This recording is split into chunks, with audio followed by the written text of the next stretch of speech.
আসসালামু আলাইকুম গাইস।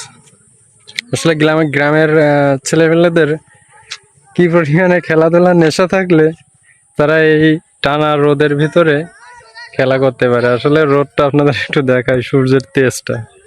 হ্যাঁ, আর যে তাপমাত্রা আজকে, তারা এই রোদের ভিতরে ফুটবল খেলতেছে।